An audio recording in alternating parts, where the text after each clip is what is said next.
Well, hello everyone, and welcome to the beginning of the last days. I am coming to you from Winkler, Manitoba, and the only place that I can get some good internet is in this office here. So I've had a lot of fun today meeting some great people from this area and talking about standing up for the unborn and also, sorry about this thing all over the place here, standing up for the unborn and also coming against this transgender agenda that has really uh, been making its stride in our country. And right here in southern Manitoba, a very, very conservative area of our country, they are going to be having these drag queen story times. And so the people here are upset, and they're, of course, asking who is going to be speaking about this, who is going to be standing up. And of course, these teachings are in the schools, and so we're in a battle. I hope everyone realizes that we are in a war. We've had to be very, you know, brave and courageous to actually come out speaking about these things, because many of you know that it's not easy to just speak about things that are politically incorrect. You have to lose the fear of man. And we are absolutely encaptured with the snare of the fear of man. And cowardice has been a pandemic in this country.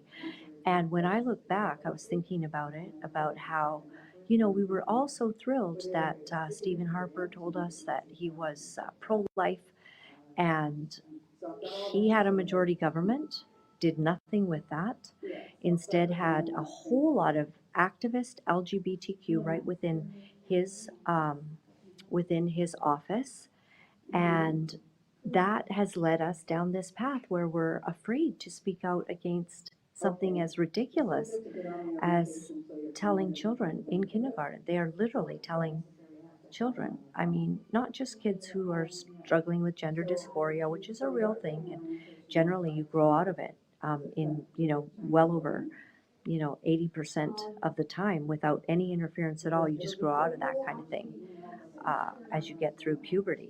But instead, what we've seen is they want to take this dogma into the schools and teach it. And so we're in the fight of our lives.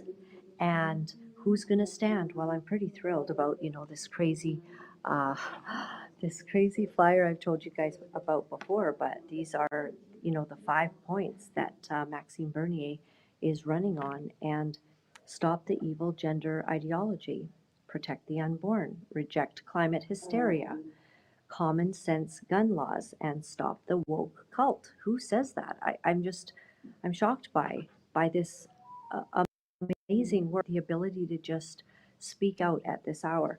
And so we are going to go to a couple of guests, and I'm going to welcome them on, and then we may need to let go of YouTube and Facebook today in order to talk about what we're going to talk about.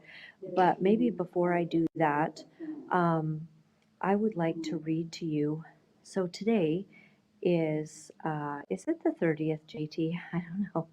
I've lost my way, but I will. There's 31 Proverbs, and so usually I have my dad's Bible, but I don't like to travel with my dad's Bible across the country. So in Proverbs 30, these are the sayings of Agur, and these are, of course, wise sayings. And it says, I am weary, God, but I can prevail. Surely I am only a brute, not a man. I do not have human understanding, I have not learned wisdom, nor have I attained to the knowledge of the Holy One. Who has gone up to heaven to come down? Whose hands have gathered up the wind? Who has wrapped up the waters in a cloak? Who has established all the ends of the earth? What is his name, and what is the name of his son? Surely you know.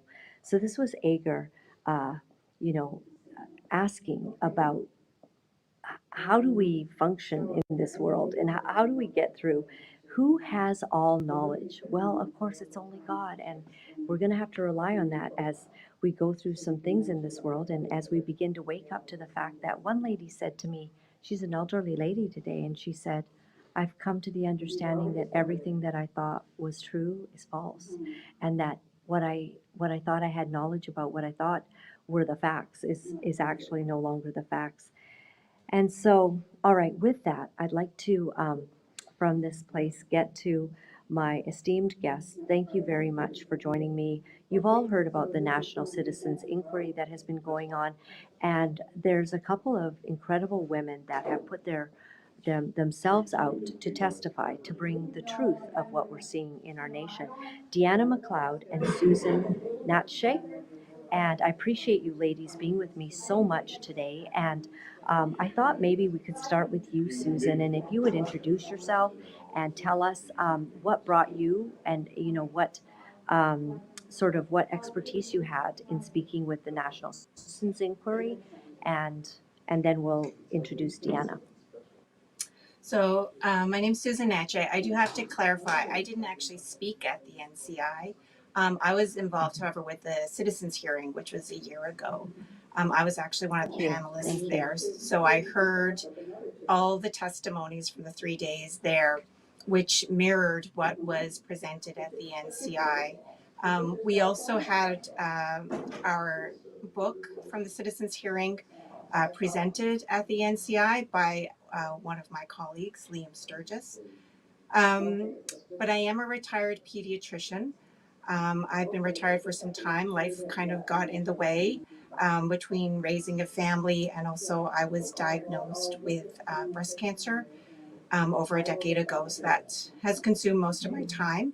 But I've been involved with the Canadian COVID Care Alliance and had the opportunity to meet a number of extremely brilliant and caring individuals. And I'll let Deanna explain what we're here to talk about today, but it certainly piqued my interest and concern for Canadians. Sure, go ahead, Deanna. Yeah, Laura-Lynn. So I testified 3 times at the National Citizens Inquiry.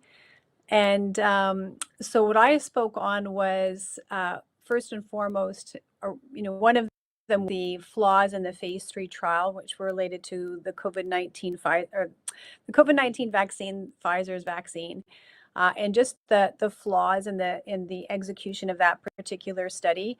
I also spoke on the data related to the Pfizer vaccine or the COVID-19 vaccines in children. And again, the lack of evidence supporting efficacy and